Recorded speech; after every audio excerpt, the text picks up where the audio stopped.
మీ business ఏదైనా మీ ఊర్లో promotion చేయాలంటే అది సుమన్ టీవీతోనే సాధ్యం. ఇప్పుడే సంప్రదించండి. నమస్తే, వెల్కమ్ టు సుమన్ టీవీ. 2026లో 12 రాసుల వారికి ఎటువంటి ఫలితాలు ఉండబోతున్నాయి, ఏ ఏ పరిహారాలు చెల్లించుకోవాలి, ఇవన్నీ కూడా ఈరోజు మనం తెలుసుకుందాం. మనతో పాటు హిందూ ధార్మిక పీఠం వ్యవస్థాపకులు విజయ్ కుమార్ శర్మ గారు ఉన్నారు. గురుగారు నమస్తే అండి. గురుగారు, 2026 వృశ్చిక రాశికి ఏ విధంగా ఉండబోతుందండి? 2026 వృశ్చిక రాశి వారికి మిశ్రమ ఫలితాలే ఉన్నాయి. మీకు గురుబలం తక్కువగా ఉంది జూన్ 1 వరకు. జూన్ 1 తర్వాత మాత్రమే మీరు ఏదైనా కొత్త ప్రయత్నాలు కావచ్చు, మీరు ఇప్పటి వరకు ఏదైనా ప్రయత్నాలు చేస్తూ ఉంటే అది సఫలీకృతం అవటం కావచ్చు, జూన్ 1 తర్వాతే మీకు అనుకూలంగా మారేటట్టు అవకాశం కనిపిస్తోంది. అదేవిధముగా మీరు ఏదైనా గృహము తీసుకుందాము, ఇల్లు కొనుక్కుందాము అనుకునేటటువంటి అవకాశాలు ఉంటే 1కి 4 సార్లు డాక్యుమెంట్లు పరిశీలించుకోండి. ఖచ్చితంగా లీగల్ ఒపీనియన్ తీసుకుని మాత్రమే మీరు ఇల్లు కానీ ఏదైనా స్థలాలు కానీ కొనేటటువంటి ప్రయత్నంలో జాగ్రత్త వహించమని చెబుతాను.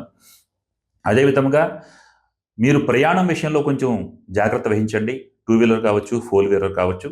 అదేవిధంగా మీరు ఈ వాహనాలు కొనుగోలు చేసేటటువంటి ప్రయత్నంలో సెకండ్ హ్యాండ్ వాహనాలు కనుక మీరు కొనుగోలు చేస్తే దానికి సంబంధించినటువంటి డాక్యుమెంట్లు కూడా చాలా నిశితంగా పరిశీలించండి. అది ఆల్రెడీ అంతకుముందు ఏదైనా యాక్సిడెంట్ చేసేసి లోన్లు ఎగ్గొట్టి వాటిని మీకు తక్కువ వస్తుంది కదా అని చెప్పి మీకు అంటగట్టేటువంటి ప్రయత్నాలు చేస్తారు.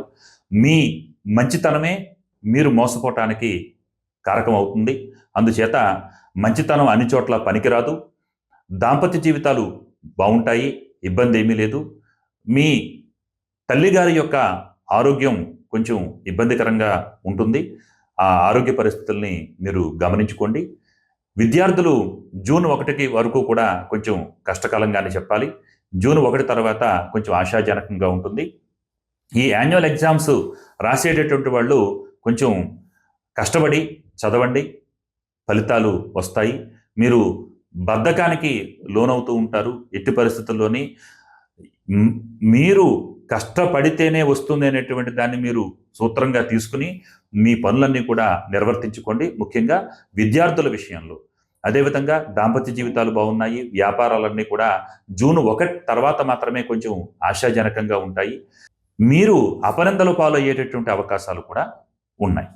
మీ మీద అభిమానాన్ని చూపిస్తూనే మీ మీద రాళ్లు చదివేటటువంటి వాళ్ళు ఎక్కువగా ఉన్నారు. అది బహిరంగంగానే, మీరేదో మీ పక్కనే ఉన్నటువంటి వాళ్ళు కాదు, మీ ఎదురుగానే వచ్చి మిమ్మల్ని తిట్టిపోస్తారు, మీ తప్పు లేకపోయినా సరే. అందుచేత వాళ్ళని ఎవరిని కూడా ఉపేక్షించకండి. మీ తప్పు లేనప్పుడు మీరు నిలబడండి, ధైర్యంగా ముందుకు వెళ్ళండి. వ్యాపార కార్యకలాపాలు కావచ్చు, ఏ ప్రయత్నాలైనా సరే విద్యార్థులకు కానీ అందరికీ కూడా జూన్ 1 తర్వాత కొంచెం ఆశాజనకంగా ఉంటుంది. మీరందరూ కూడా ఈశ్వరారాధన చాలా మంచిది. గురువారం పూట శివుడికి చెరుకు రసంతో అభిషేకం చేయించుకోవటం విశేషమైనటువంటి ఫలితాన్ని ఇస్తుంది. ఈశ్వర దర్శనం చాలా అనుగ్రహానికి పాత్రలవుతారు. ఈశ్వర ఆరాధన చేయండి. చూసారు కదండి, వృశ్చిక రాశికి 2026లో శుభ సూచకంగానే ఉంది. కాకపోతే తగు జాగ్రత్తలు పాటించి గురువుగారు చెప్పినట్లు పరిహారాలు పాటిస్తే గనక శుభప్రదంగా ఉంటుందంటూ చెబుతున్నారు.